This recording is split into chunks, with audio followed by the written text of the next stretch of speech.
Ministeerri muummee Abiyyi Ahmad Ali daawwannaa hojii guyyaa tokkootiif kan Finfinnee jiran pirezidaantii Soomaaliyaa Hassan Sheikh Mahmud simachuu isaaniitiin dhaga'ame.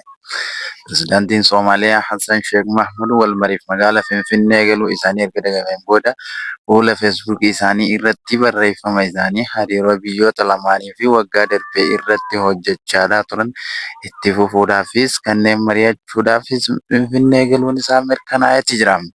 Akkasuma mariin kun olaantummaa waloodhaatii fi akkasumas keenya keessatti tarkaanfachiisuuf hariiroo cimaa tasgabbii fi naannoo misoomaa kutannoo qabu irratti deddeebi'ee kan mirkaneeffame ta'uudhaanis mariin kun haala kanaan kan mari'atamu ta'uun isaatis gabaafameetii jira. Muummeen ministeera Abiy Ahmedii fi Hassan Sheikh Mahmud wayita ministeera dhimma alaa fi tumsa idil addunyaa Soomaaliyaa Abdisalaam Abdi Alii fi Soomaaliyaatti ambaasaadara Itoophiyaadhaa Suleymaan Daddafoo wal ta'uudhaan biyyoota lamaan irratti daran cimsuudhaaf Mogadishootti marii gaggeessaniin boodadha. Marii kanaan guyyaa har'aan tanaa pirezidaantiin Soomaaliyaa Hassan Sheikh Mahmud wayita Finfinnee galanitti muummicha ministeera Itoophiyaa Dr. Abiy Ahmed Aliitii fi ministeera dhimma haajaa alaa Itoophiyaa Dr. Geediyoon Ximootiyoos waliin mari'achuun isaanii dhagahameeti jira. Kana irraanis aanga'oonni lameen hariiroo biyyoota lamaanii daran cimsuu fi tumsa naannolee irrattis kan xiyyeeffatu ta'uun isaaniitti dhagahame.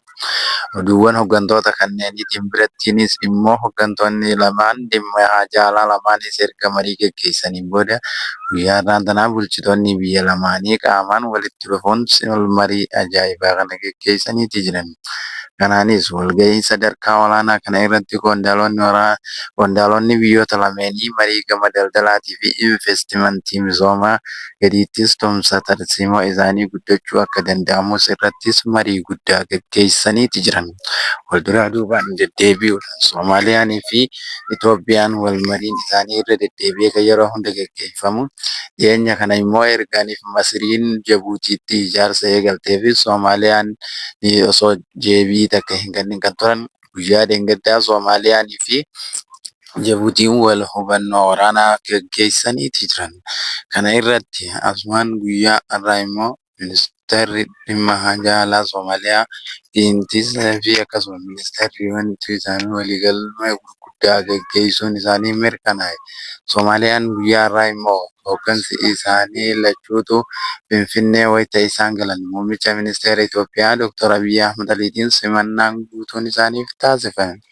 Jabuutiitti guyyaa kaleessaa jechuun muummichi ministeera Soomaaliyaa, ministeerri dhimma alaa Soomaaliyaatii fi akkasumas hoogganaan waraana Soomaaliyaa akkasumas hoogganaan fi jeneraalli biyyattii Odawar Yusuf Raagee fi akkasumas Muallim Fiqiin ergaanii haala waraanaa Jabuutiitti walii galan booda guyyaa har'aa immoo Aadam Faaraa gara Jabuutii imaluudhaan marii guutuu achitti isaa fi Ismaa'eel Margeellee gaggeessaa oolan. Gara biraatiin mootummaan Soomaaliyaa Hassan Sheikh Mahmud guyyaa har'aan tanaa Finfinnee galuun muummicha ministeera Itoophiyaa waliin irra deddeebiidhaan haala biyya irrattis marii guddaa taasisan. Soomaaliyaa fi Itoophiyaan hariiroo cimaa kan waliin qabaachaa turan. Amma immoo hariiroon isaanii san daran akkaanii fi cimuuf biyyoonni kun guutuun waliigaltee tokkummaa irratti waliif galaatii jiran. Kun immoo garuu misoomaa fi akkasumas durummaa adda nageenyaatii fi akkasumas haalli biyyi lameen itti duratti deemu ta'uu isaaniitis beeksisaniiti jiran. Ministeerri muummee Itoophiyaa Dr. Abiy Ahmed Ali wal marii kana irratti kan mul'isan Soomaaliyaa fi Jabuutiin biyya seenaa guddaa waliinis qabdu akkasumas biyya yeroo hedduufis waliinis hojjechaatis turte jechuudhaan dubbachaatii turan. Somaaliyaanii fi Itoophiyaan ergaaniif yeroo ammayyaatiifis wal dhabanii turan irratti deebi'ee pirezidaantiin Soomaaliyaa gaafa dalagaa Abbayyaa irrattis mootummaa Itoophiyaatiin wal argee simannaa ergaaniif isaaf taasifameen booda erga kanaatiifis innis guyyaa har'aan tana immoo gara Itoophiyaa imalan. Har'aas Itoophiyaattis marii adda addaa hooggantoota Itoophiyaatii fi isaan jidduutti gaggeeffameefis haala bareedaadhaan xumuramee jiraachuun isaatis gabaafamaatii jira.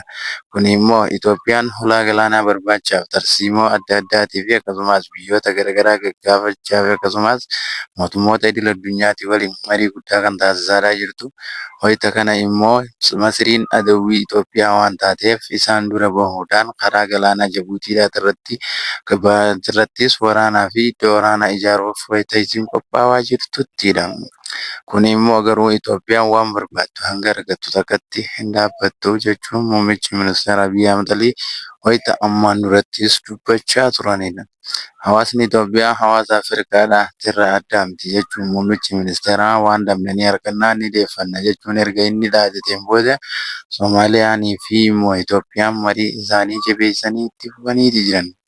Biyyoonni kun Jabuutiin yeroo hedduudhaaf isaan kana jidduutti kan jiraatan Somaaliyaanii fi Jabuutiin Itoophiyaadhaaf yeroo hunda diigataa takka iddoon isaan meeshaa adda addaa ittiin buusan ulaa galaanaa irraa argachuufis yaadaadhaa turan kuni haala hin taane waan ta'ameef Itoophiyaan kan yeroo ammaan dura ulaa galaanaa isii dhabdee turte deeffachuufis karoorfachaati jirti. Afrikaa guutuu raasee kan jiru muummichi ministeera Itoophiyaa yaaliin isaatii fi karoorri isaa Afrikaa roraasuu bira kutee biyyoota idil addunyaa ajaa'ibsiise. Ulaa galaanaa Itoophiyaan dilli namaa miliyoona 100 waliin dhabanii jiran kun akkamiin dhaban jechuunis dubbachaati jiran.